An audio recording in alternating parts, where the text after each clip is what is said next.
पहली बात shift wise आंकलन, सब पे बात करेंगे, हर एक चीज पे ध्यान से सुनेंगे। शिफ्ट वाइज आंकलन, आप ये मत सोचना कि कट ऑफ की वीडियो कट ऑफ बाद में बताएंगे व्यूज के लिए, ऐसा कुछ नहीं है, वो बाद में आना स्वाभाविक है क्योंकि एक स्टेप है, ये स्टेप सारे फॉलो करने हैं। सबसे पहला है शिफ्ट वाइज आंकलन। कई बार बच्चों का ये है कि कौन सी शिफ्ट टफ थी, क्योंकि नॉर्मलाइजेशन का बहुत बड़ा रोल इसमें होने वाला है, आप निश्चिंत रहिए बच्चों। सबसे पहले टफ टू इजी का एक ग्राफ मैंने आपके सामने बनाया है। सबसे डिफिकल्ट, ये मैंने खुद ने पर्सनली पेपर देखे हैं, मैंने खुद जीके वगैरह पढ़ रखी है, सारे सब्जेक्ट्स पढ़ रखे हैं, एग्जाम्स क्वालिफाई भी किए हैं, जॉब में भी हूं, इसीलिए अपने एक्सपीरियंस से बता रही हूं कि मुझे जो लगा, मैंने खुद ने पेपर देखे हैं, किसी के कहने से मैं कोई चीज नहीं मानती हूं। सर सबसे डिफिकल्ट अगर मुझे कोई लगा जिसमें प्रश्नों की संख्या, क्योंकि पूरा पेपर डिफिकल्ट नहीं था, कोई भी शिफ्ट पूर्णतः डिफिकल्ट नहीं थी, उसमें कुछ प्रश्नों की संख्या थी, तो प्रश्नों की संख्या डिफिकल्ट जिस शिफ्ट में ज्यादा थी वो बच्चों 20 सितंबर शाम वाली चौथी पारी के अंदर प्रश्नों की संख्या ज्यादा थी। कुछ क्वेश्चन काउंसिल वाले ये पूछ रहे हैं, परिषद वाले प्रश्न उसमें पूछे गए थे, तो मुझे लगा यार एक सामान्य बच्चे के लिए मुश्किल है। उसमें थोड़ा सा इंग्लिश में भी कुछ क्वेश्चन ऐसे पूछे गए थे, 2-3 जो बच्चों के पहुंच से बाहर लग रहे थे। इसके बाद में 21 सितंबर को जो दोनों पेपर हुए,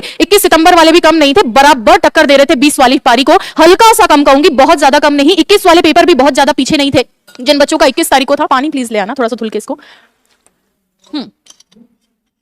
21 वाले भी बहुत ज्यादा पीछे नहीं थे पेपर, जो 21 को दिए हैं मैं उनकी पीड़ा समझ सकती हूँ। सुबह में शाम में लगभग बराबर सा लेवल था, लेकिन इससे बहुत ज्यादा कम नहीं था, उससे हल्का सा स्तर कम हुआ। 19 और 20 सितंबर वाले, 19 की शाम वाले और 20 की सुबह वाले बच्चों का भी लगभग स्थिति एक समान ही था, इनसे तुलनात्मक रूप से कम था। 19 की सुबह वाला पेपर इंग्लिश का बहुत इजी लगा मुझे, 21 की सुबह वाला भी इंग्लिश का मुझे बहुत ज्यादा ऐसा नहीं लगा कि हाई फाई पेपर था, इजी पेपर था, डुएबल पेपर था, किया जा सकता था। नेक्स्ट अगर मैं बात करूं सबसे सोरा मोरा पेपर, हो सकता है 19 सितंबर वाले मुझसे नाराज हो जाए, ऐसा कुछ नहीं है बच्चों। 19 सितंबर वाले बच्चों मॉर्निंग का जो आपका पहला पेपर था, पहली पारी का, वो सबसे तुलनात्मक रूप से उसमें डिफिकल्ट प्रश्नों की संख्या कम थी। उसका एकमात्र कारण यह भी था, बोर्ड नहीं चाहता था कि बच्चों को जो है अचानक से शॉक लगे, उनको लगे कि 4th ग्रेड का पेपर देने आ रहे हैं। और सबसे बड़ी गलती ये हुई कि पहली पारी वालों ने बाहर आके अपने हंसी वाले चेहरे दिखा दिए, बच्चे शांत हो गए और फिर धीरे धीरे बोर्ड ने अपने पन्ने पलटे और पन्ने पलटने पे पता चला कि अभी तो गेम में ट्विस्ट है। पहली पारी को देखकर लोगों ने अक्सर ने सोच लिया था। तो ये तो था टफनेस का लेवल। इसमें हो सकता है आपको अलग लग सकता है, पेपर का लेवल इंडिविजुअल की चॉइस होती है, किसी को कुछ डिफिकल्ट लगता है, किसी को कुछ डिफिकल्ट लगता है, लेकिन मैंने अपनी चॉइस से बताया है, तो इसको आप ये मान के चलिए मेरे अनुमान के अनुसार ये था।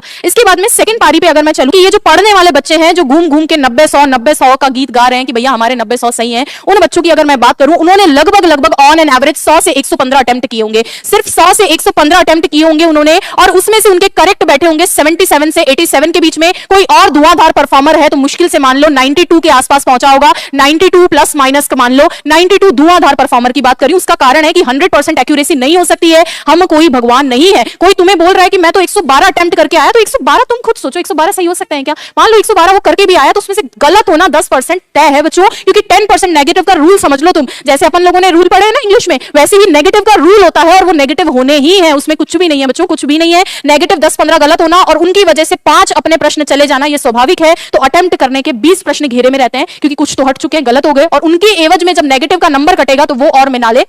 तो वास्तविक बात ये है कि ये जो 100-115 वाले बच्चे हैं, ये सब आ चुके हैं 90 के आसपास आ गए होंगे। 90 मेरा एक एवरेज नंबर बता रही हूं, हो सकता है कोई 85 चला गया हो सकता है कोई 92-93 भी गया हो, लेकिन 90 पे आके ये रुक गए। लेकिन ये बच्चे कौन थे? धुआंधार बच्चे।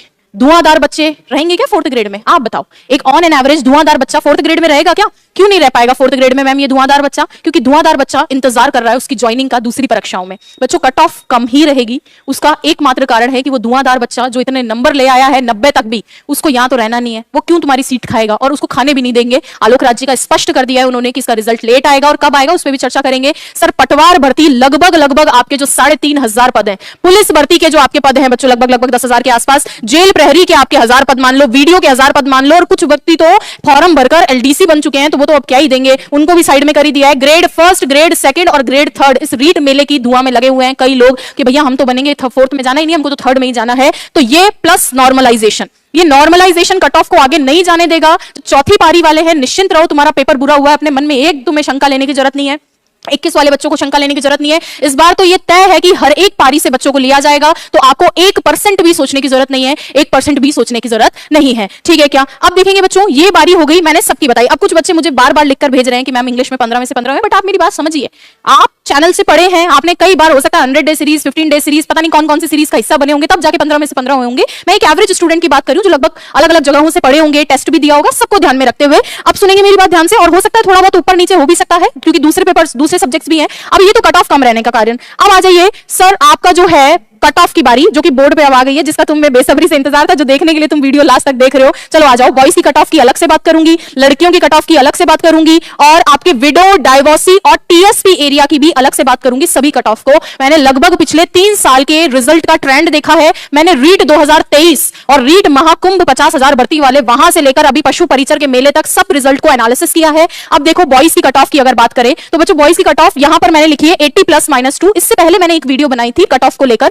उसमें मैंने लिखा था 78 प्रश्न। 78 प्रश्न वालों को मैंने बोला था कि 101% आपका हो जाएगा। यहां पे मैंने 80 लिखा है, उसका भी मैं लॉजिक दूंगी। बच्चों, ओबीसी कैटेगरी में लगभग 11 लाख फॉर्म है, और अगर मैं जनरल कैटेगरी और ईडब्ल्यूएस की बात करूं, इनमें फॉर्म इतने कम है, इतने कम फॉर्म है जनरल और ईडब्ल्यूएस कैटेगरी के अंदर, तो ओबीसी वाले बच्चे no doubt general category fight करेंगे और वो सीटें वो भी ऑक्यूपाई करेंगे। इसीलिए ये कट ऑफ जनरल के अंदर आपको इतनी देखने को मिलेगी। 80 प्लस -2 मैंने अंक भी लिख दिए हैं, और ये लगभग बहता है आपका लगभग 65%, 70%, 65 से 70% के बीच का मामला रहता है। और 65 से 70% अगर यहां पर जा रही है तो वो कोई बहुत बड़ी बात नहीं होगी, क्योंकि इतनी बड़ी भर्ती हुई थी। सेम ओबीसी कैटेगरी में स्लाइट डिफरेंस है, हो सकता है दोनों की बराबर भी चल जाए, बट मेरा जितना अनुमान था ओबीसी में इस बार स्लाइट कम जा सकती है, वरना ये ओबीसी वाले बच्चे खुद जनरल कैटेगरी में जाके मैक्सिमम फाइट करेंगे। तो ये भी देखने को ना भी मिले तो कोई बड़ी बात नहीं है। फिर भी मान लो लगभग ऑन एन एवरेज 80 से ऊपर तो नहीं जाएगी, कुछ भी हो जाए तो 80 से ऊपर वाले तो आराम से हैं। 80 से ऊपर वाले तो आराम से चिल करो, और रिजल्ट अभी नहीं आएगा, ये भी सुन लेना। सर ईडब्ल्यूएस कैटेगरी की बात करूं, ईडब्ल्यूएस तो मैं लिटरली बता रही हूं, ईडब्ल्यूएस में किसी के अगर 72-73 प्रश्न सही हो रहे हैं,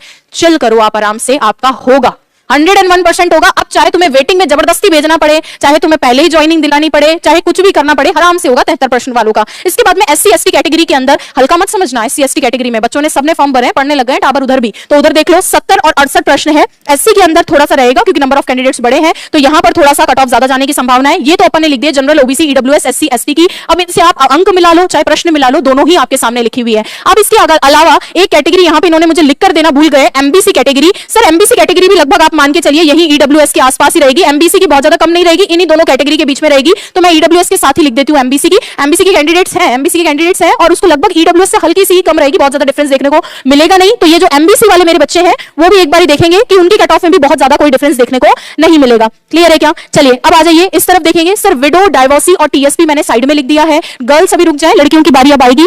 सर टीएसपी कैटेगरी में 68 से 70 किसी के हैं, तो टीएसपी में भी 68 से 70 पे काम चलेगा। 68 to 70 टीएसपी कैटेगरी वाले में। नेक्स्ट डिवोर्सी महिला सिर्फ 50, और अगर मैं बात करूं विडो कैटेगरी में 35, विडो कैटेगरी में 35 बच्चों, डिवोर्सी के लिए 50 प्रश्न है। ये प्रश्न है विडो कैटेगरी में, अगर 35 प्रश्न सही किए हैं आराम से सिलेक्शन है, जॉब लग जाएगी आप लोगों की, और 30 भी जा सकती है, 30 भी कम ही होगी, इससे ज्यादा नहीं होगी। सर डिवोर्सी कैटेगरी में 50 प्रश्न पे, और टीएसपी एरिया में 68 से 70 वाले बच्चे सभी तैयार रहेंगे। इसके बाद में अगर अलग मैं बात करती हूँ तो अब लड़कियों की बारी है। लड़कियां भी कम नहीं थी, बराबर प्रतिस्पर्धा की है, खूब सारी लड़कियां पढ़ी हैं और पढ़ रही हैं, अभी भी पढ़ रही है, लड़कों को बराबर टक्कर दे रही है। जैसे रीड में लड़कियों की कट ऑफ में 1-2 नंबर का डिफरेंस आया था, सेम आपको इस एग्जाम में देखने को मिलेगा।